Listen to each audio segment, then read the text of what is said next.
Hoy vamos a empezar con la responsabilidad, ¿vale? Con la responsabilidad tributaria. Cuando hablamos de responsables tributarios, ¿a qué nos estamos refiriendo?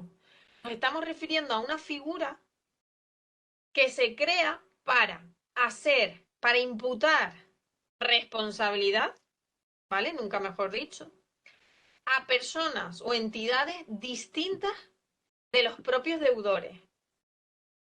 Es decir, cabe la posibilidad de hacer responsable a una persona que no es ni contribuyente ni sustituto del contribuyente, que no está dentro de esa lista que nosotros hemos visto en el artículo 35. Sí, eso es posible. Pero es posible en los casos en los que expresamente así lo diga la ley. Y ya vamos a ver que son casos en los que la actuación de esas personas o de esas entidades se les coloca en una situación comprometida, ya sea por las funciones que realizan, ya sean por simplemente por inducir a otros a hacer cosas que no deberían haber hecho, ¿vale? Pero al final consiste en eso, consiste en derivar la deuda que tenía una persona, una deuda tributaria que tenía un deudor principal, a un tercero que no es deudor principal, pero que ha hecho algo o que ha ejercido unas funciones que lo colocan en esa situación comprometida. Dice el apartado segundo del artículo 41, estos artículos 41, 42 y 43 son fundamentales, ¿vale? Todavía no lo había puesto aquí en este tema, pero es que estos tres artículos, los tres, son villancicos, ¿vale?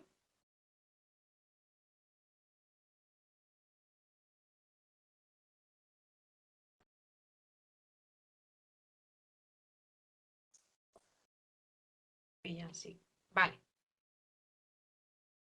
Dice el apartado segundo que, salvo que la ley diga otra cosa, la responsabilidad será siempre subsidiaria. Todavía la norma aquí no me ha dicho lo que es un solidario y un subsidiario, simplemente enuncia la posibilidad de nombrar, de que la ley cree responsables solidarios o subsidiarios.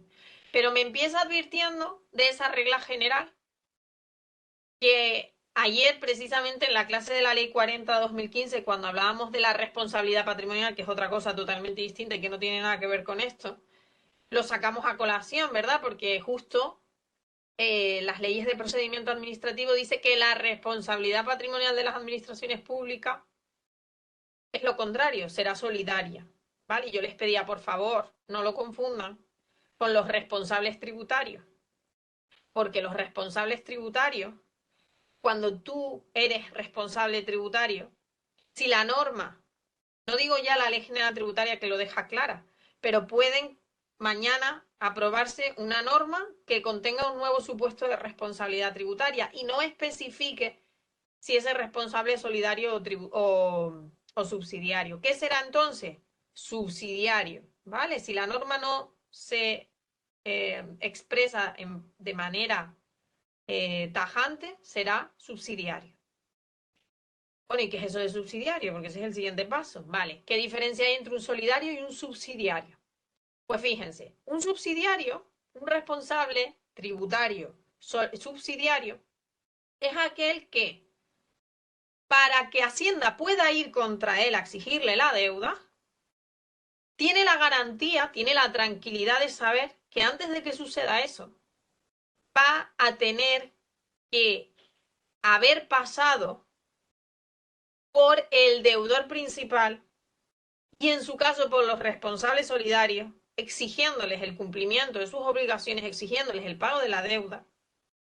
Y solo si tanto deudor principal o deudores principales como responsables solidarios son todos declarados fallidos, entonces es cuando van a tocarle a su puerta. Esa es la figura del responsable subsidiario. Subsidiario porque solo va a responder en la medida en que los solidarios y los deudores principales no lo hagan. ¿Vale? Explicada la figura del responsable subsidiario, ya es más fácil entenderla del solidario. ¿Solidario por qué? Porque es solidario con el deudor principal, con el que realmente debe a Hacienda. El responsable solidario, este pobre, asume la responsabilidad del pago de la deuda igual que si fuera deudor principal. Este no se escapa. El subsidiario todavía tiene la esperanza, pero el solidario no se escapa. ¿Vale? Vale. Otra nota importante. Lo normal, la regla general, si hemos visto que la primera regla general es que la responsabilidad es subsidiaria, o sea, se diga lo contrario, la segunda regla general en el tema de la responsabilidad tributaria es cuando yo me voy a ir a un tercero, que es el responsable, a exigirle el pago de la deuda, ya sea solidario o subsidiario, ¿qué le voy a exigir? El principal, los recargos, los intereses, las sanciones, ¿qué le puedo exigir? Bueno, pues la regla general nos dice que lo que le vas a exigir a él es la deuda. Es decir, los recargos que haya generado el deudor principal, los ha generado el deudor principal. Tú vas a derivar al responsable con carácter general. Solo la deuda. ¿Vale? Solo la deuda. Fíjense que dice, salvo lo dispuesto en el apartado 2 del 42, que ya lo veremos, la responsabilidad, regla general, alcanzará la totalidad de la deuda del periodo voluntario. Luego los recargos, ¿no? Y tampoco las sanciones. Regla general. ¿Vale? En los artículos que vienen a continuación, el 42 y el 43, especificaremos en qué casos esas reglas generales se rompen. ¿Vale? Pero hasta ahora, ¿con qué nos tenemos que quedar? De 3 reglas generales, por así decirlo, ¿no? Responsabilidad subsidiaria, alcanza a la deuda generada en periodo voluntario y no alcanza las sanciones.